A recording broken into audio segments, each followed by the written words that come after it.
welcome to another video from the Fisherman's Net and Saints Peter and Paul in Naperville, Illinois. We've been looking at the idea of communion, of this intimate sharing in life and love that we're called into, communion with God.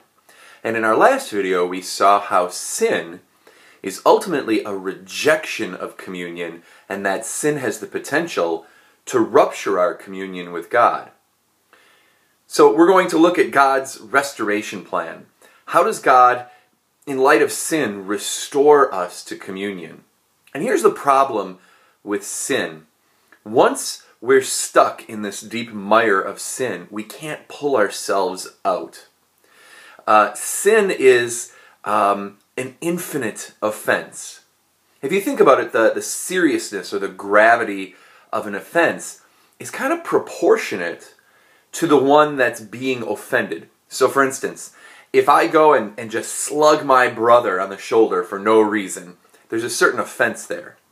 But if I go do the same to my 82-year-old mother, that's a much greater offense. Same action, much greater offense because of the dignity of the person that was offended, the fact that she's my mother, that relationship. But when we talk about the infinitely good, infinitely loving, infinitely perfect God, then any offense is an infinite offense. And the problem is we can't dig ourselves out of an infinite offense. We lack anything to offer back to God to atone for that, to make a return for that infinite offense. So here we are stuck in this dilemma. Justice would demand that we are the ones, that human beings are the ones that make a return to God for that offense. But at the same time, human beings, being finite, are incapable of making that return, of making that atonement to God for that infinite offense. What we need is someone who's both human and divine. And that's what we find in the person of Christ. That in Jesus, justice is fulfilled because it is a human that renders this atonement back to God for its humanity's sin. But it's also God who does so and can do so in an infinite way. So in the God-man, we have the one person who can atone for this sin, who can make a return for it, who can bring us back into communion.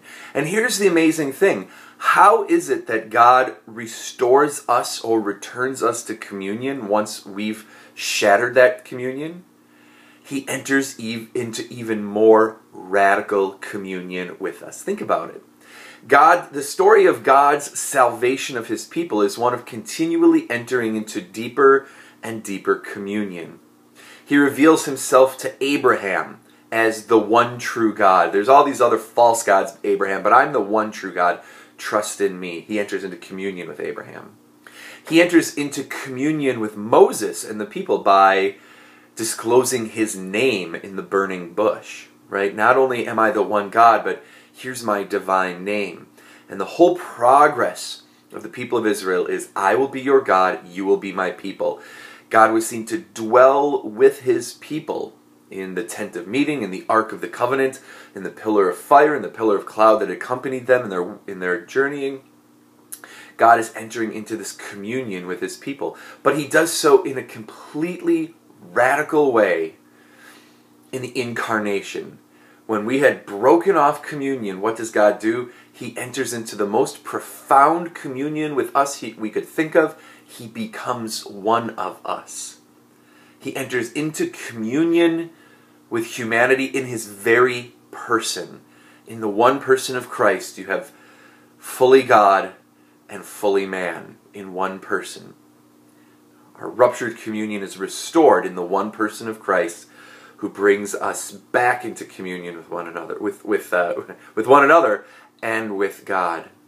And this was consummated, this was brought about in its fullest way on the cross, where Christ entered into complete communion, complete solidarity with us poor sinners, even in our death. He took that thing that seems to stretch us the furthest away from God, the punishment for sin, death, and takes that upon Himself to bring us back to the Father. So the whole movement of the Scriptures, the whole movement of our salvation history, the whole movement of God in Christianity is one of restoring communion, and that reaches its high point in the incarnation and in Christ's death and resurrection. Or is there more of a high point? Is there a deeper point?